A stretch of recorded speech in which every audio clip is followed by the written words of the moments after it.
ऐतिहासिक व्यक्तित्व। सातकर्णी प्रथम। सातकर्णी प्रथम सातवाहन वंश का तीसरा तथा प्रथम योग्य शासक था। पुराणों के अनुसार कृष्ण का पुत्र और उत्तराधिकारी सातकर्णी प्रथम सातवाहन वंश का सातकर्णी उपाधि धारण करने वाला प्रथम राजा था। प्रमुख तथ्य। इसकी उपलब्धियों एवं शासन की जानकारी हमें नागनिका के नानाघाट अभिलेख से मिलती है। इसने 2 अश्वमेध एवं 1 राजसूय यज्ञ का अनुष्ठान किया था। सातकर्णी प्रथम ने गोदावरी तट पर स्थित प्रतिष्ठान को अपनी राजधानी बनाया था। अपनी पत्नी के नाम से उसने रजत मुद्राएं उत्कीर्ण करवाईं, जिस पर अश्व की आकृति थी। उसने दक्षिणा पथपति तथा अप्रतिहत चक्र जैसी उपाधियां धारण की थीं। इसने 10 वर्षों तक राज्य किया। कुछ विद्वानों ने ये माना है कि इसका शासनकाल मात्र 2 वर्ष रहा, परंतु नीलकंठ शास्त्री ने इसका शासनकाल 194 ईसा पूर्व से लेकर 185 ईसा पूर्व माना है। सातवाहन शासकों में वो पहला था जिसने इस वंश में प्रिय एवं प्रचलित सातकर्णी शब्द से अपना नामकरण किया। उसकी रानी नैनिका के एक शिलालेख से हमें ज्ञात होता है कि सातकर्णी प्रथम ने पश्चिमी मालवा के साथ साथ अनूप अर्थात नर्मदा नदी घाटी का क्षेत्र तथा विदर्भ अर्थात बरार प्रदेशों को भी जीत लिया। सातकर्णी प्रथम की पत्नी नैनिका अथवा नागनिका अंगीय कुल के एक महारथी त्राणकाइरो की पुत्री थी। करिकाल। चोल सम्राट में करिकाल सबसे प्रसिद्ध है।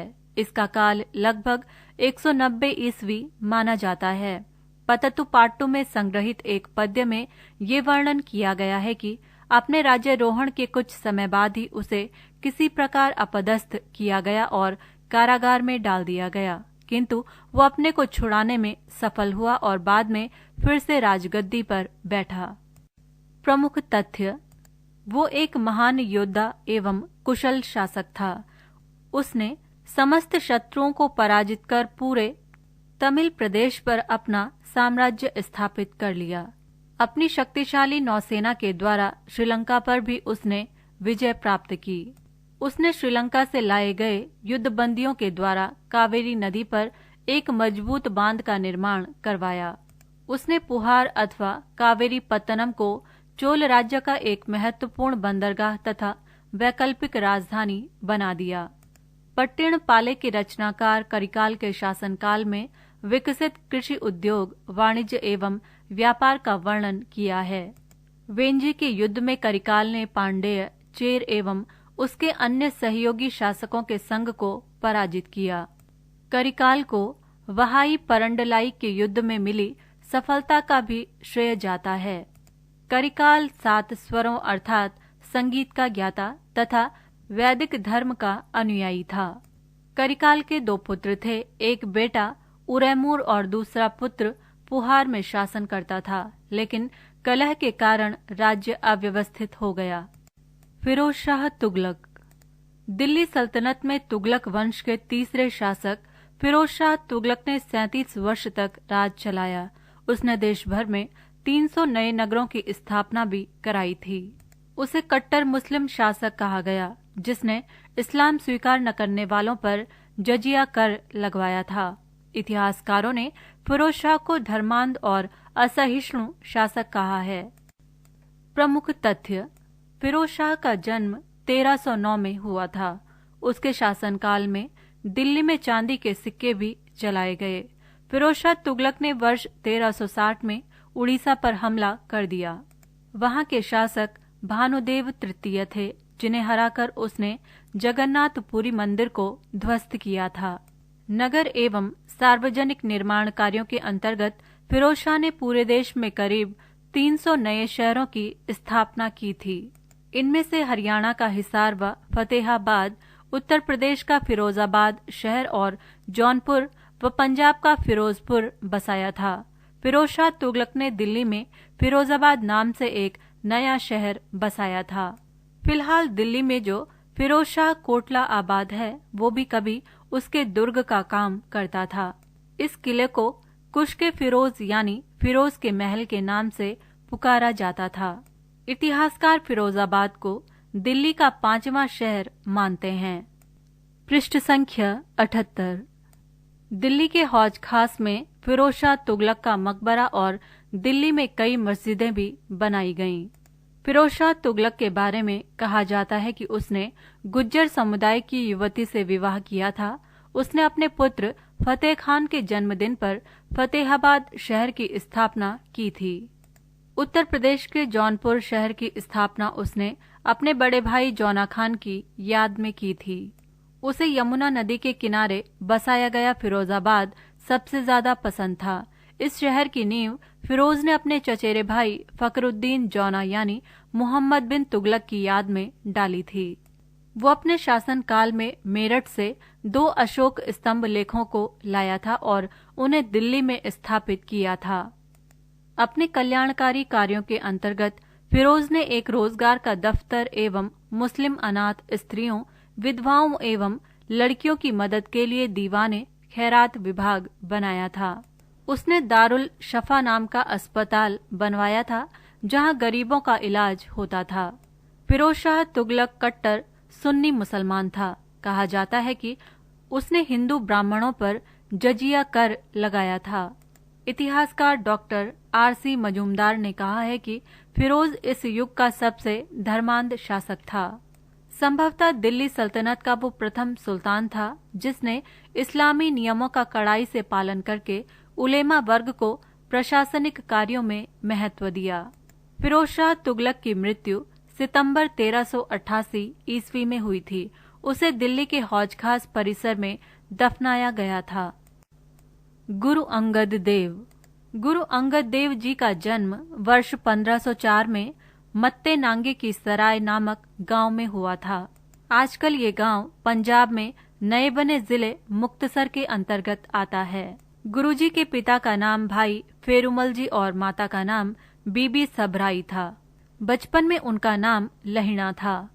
परिवार के अन्य लोगों की तरह उन्होंने व्यापार करना आरंभ कर दिया। भाई लहिणा हर वर्ष माता वैष्णो देवी के दर्शनों के लिए जाया करते थे। 1532 में एक बार इसी तरह वापसी में भाई लहिणा ने करतारपुर साहिब में श्री गुरु नानक देव जी के दर्शन किए।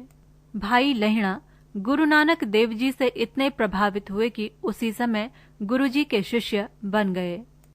प्रमुख तथ्य: 1532 से 1539 तक 7 वर्षों तक भाई लहिणा ने बड़े समर्पित भाव से गुरु की सेवा की। बेहद संपन्न परिवार के होने के बावजूद वे लंगर के लिए पानी ढोना, लकड़ी चीरना, पंखा झलना, खेती करना आदि जैसे कार्य करते थे। सिख इतिहास में भाई लहिणा के सेवा कार्य के अनेक प्रसंग प्रसिद्ध हैं। कई उदाहरण हैं जो भाई लहिणा के निष्काम सेवा भाव को प्रकट करते हैं। इसीलिए ज्योति जोत समाते समय गुरु नानक देव जी ने भाई लहिणा को गले से लगाया और कहा कि तू मेरे अंग जैसा है, इसलिए तू आज से अंगद कहलाएगा। इस प्रकार भाई लहिणा गुरु अंगद देव जी बन गए।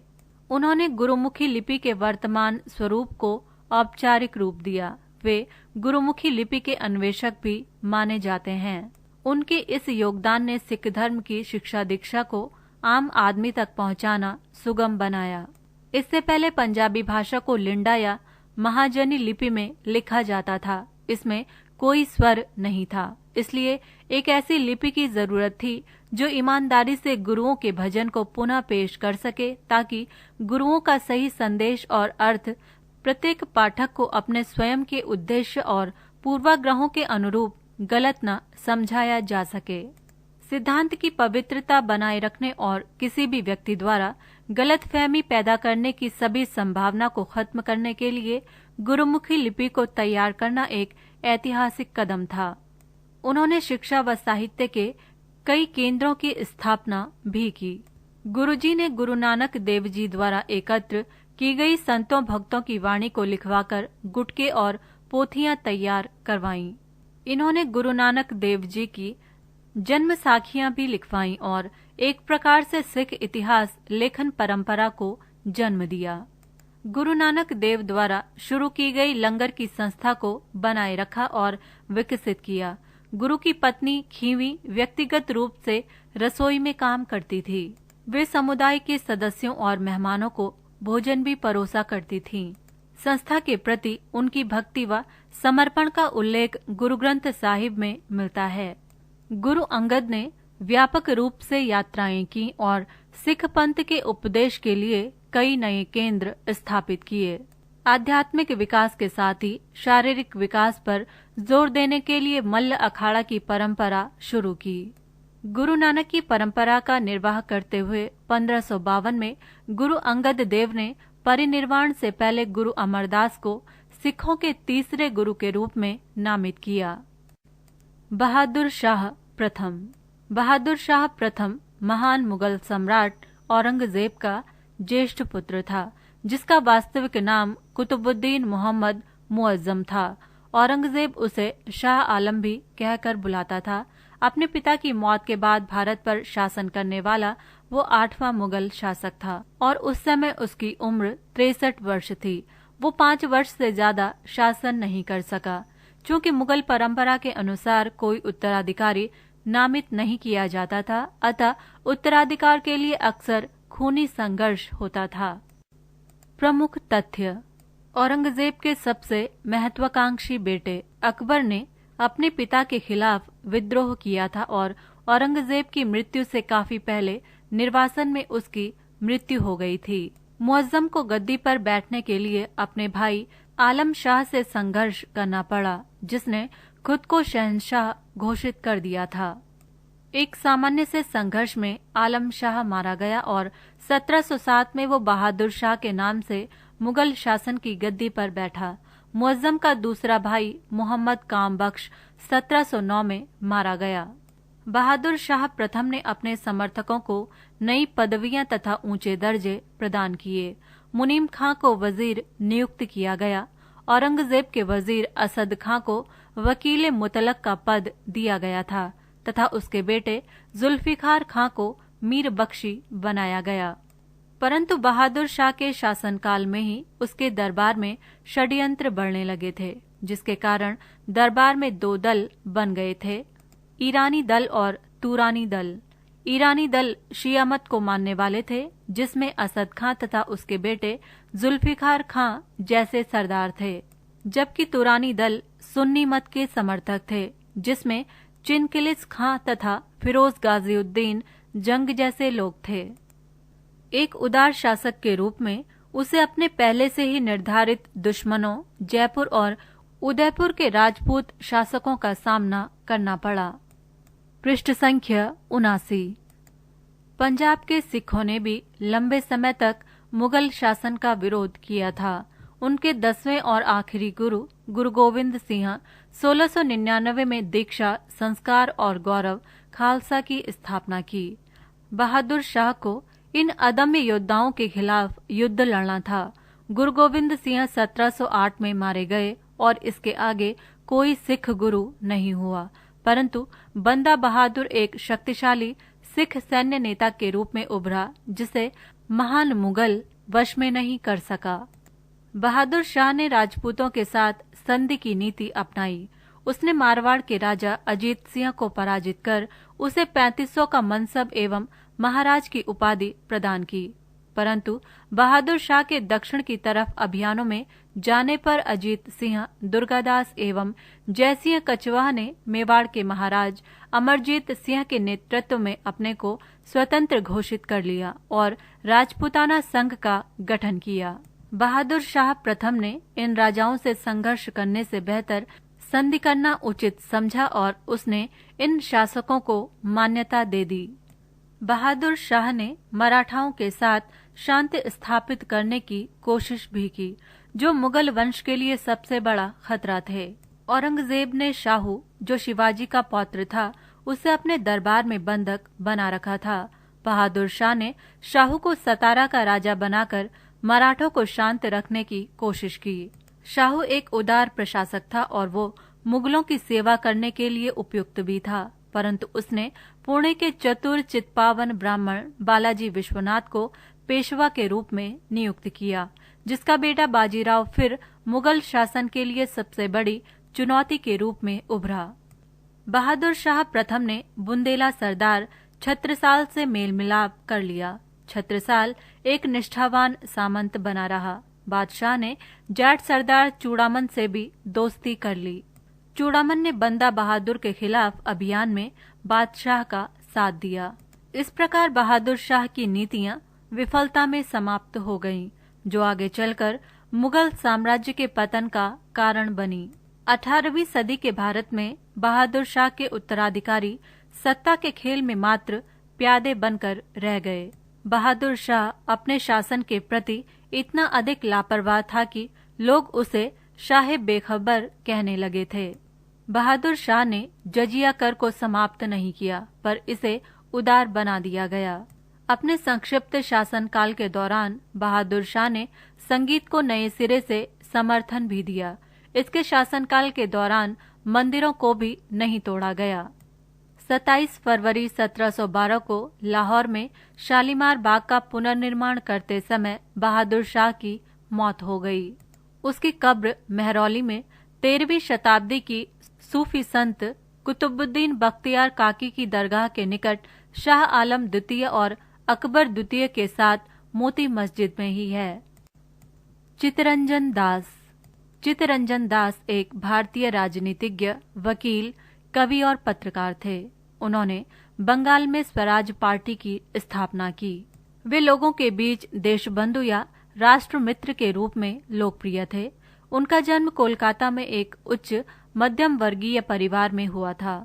उनके पिता भुवन मोहनदास कलकत्ता उच्च न्यायालय के जाने माने वकीलों में से एक थे। प्रमुख तथ्य: चित्तरंजन दास ने 1890 में कोलकाता के प्रेसिडेंसी कॉलेज से स्नातक की डिग्री हासिल की। दास ने लंदन में the honourable society of the inner temple में कानून की पढ़ाई की। 2 वर्ष बाद वे भारत आ गए और कोलकाता उच्च न्यायालय में वकालत करने लगे। यहाँ उन भारतीयों पर मुकदमा लड़ने लगे जिन पर राजनीतिक अपराधों का आरोप था। इससे उन्हें पहचान मिलने लगी। 1908 में चित्तरंजन दास को व्यापक प्रसिद्धि मिली। ये प्रसिद्धि उन्हें अलीपुर बमकांड में अरबिंदो घोष का बचाव करने में सफलता मिलने की वजह से मिली। दास का राजनीतिक जीवन केवल 6 वर्ष का था, लेकिन उस संक्षिप्त अवधि में भी वे अपनी छाप छोड़ने में कामयाब रहे। 1917 में वे राजनीति में आए। उन्होंने कलकत्ता कांग्रेस के अध्यक्ष का पद श्रीमती एनी बेसेंट को दिलाने में महत्वपूर्ण भूमिका निभाई। वे स्वदेशी में विश्वास रखते थे, इसलिए उन्होंने पश्चिमी देशों की प्रचारित विकास की धारणा को खारिज कर दिया था। 1920 में दास ने अपने सभी सुख साधनों का त्याग किया और खादी का समर्थन किया। उसी वर्ष उन्होंने महात्मा गांधी के नेतृत्व वाले असहयोग आंदोलन में भाग लिया। कांग्रेस के कहने पर उन्होंने वकालत छोड़ दी और अपनी सारी संपत्ति मेडिकल कॉलेज और महिला अस्पतालों को दान कर दी। इनके इस महान त्याग को देखकर जनता इन्हें देशबंधु कहने लगी। असहयोग आंदोलन में जिन विद्यार्थियों ने स्कूल कॉलेज छोड़ दिए थे, उनके लिए इन्होंने ढाका में राष्ट्रीय विद्यालय की स्थापना की। 1921 में आंदोलन में भाग लेने के लिए दास को उनकी पत्नी और बेटे के साथ 6 महीने के लिए जेल में डाल दिया गया। उसी वर्ष उन्हें अहमदाबाद कांग्रेस के लिए चुना गया था। दिसंबर 1922 दास को कांग्रेस अध्यक्ष के रूप में चुना गया था, लेकिन बाद में उन्होंने इस्तीफा दे दिया था। मोतीलाल नेहरू के साथ दास ने कांग्रेस के भीतर स्वराज पार्टी की स्थापना की। चित्तरंजन दास के व्यक्तित्व के कई पहलू थे। वे उच्च कोटि के राजनीतिज्ञ तथा नेता तो थे ही, वे बांग्ला भाषा के अच्छे कवि तथा पत्रकार भी थे। इनके समय के बंग साहित्य के आंदोलनों में इनका प्रमुख हाथ रहा। सागर संगीत, अंतर्यामी, किशोर किशोरी इनके काव्य ग्रंथ हैं। सागर संगीत का इन्होंने तथा श्री अरविंद घोष ने मिलकर अंग्रेजी में अनुवाद सॉन्ग्स ऑफ द सी नाम से अनुवाद किया और उसे प्रकाशित किया। नारायण नामक वैष्णव साहित्य प्रधान मासिक पत्रिका इन्होंने काफी समय तक चलाई। 1906 में प्रारंभ हुए वंदे मातरम नामक अंग्रेजी पत्र के संस्थापक मंडल तथा संपादक मंडल दोनों के ये प्रमुख सदस्य थे। इतना ही नहीं, इन्होंने बंगाल स्वराज्य दल के मुखपत्र फॉरवर्ड की पूरी जिम्मेदारी उठाई। दास ने इंडिया फॉर इंडियन नामक प्रसिद्ध ग्रंथ की रचना भी की थी। चित्तरंजन दास का राजनैतिक जीवन चरम पर था, लेकिन काम के बोझ को उनका शरीर न झेल सका और उनका स्वास्थ्य बिगड़ गया। 1925 में वो स्वास्थ्य लाभ लेने के लिए दार्जिलिंग चले गए, लेकिन उनका स्वास्थ्य बिगड़ता ही चला गया और उनका निधन हो गया। पृष्ठ संख्या 80।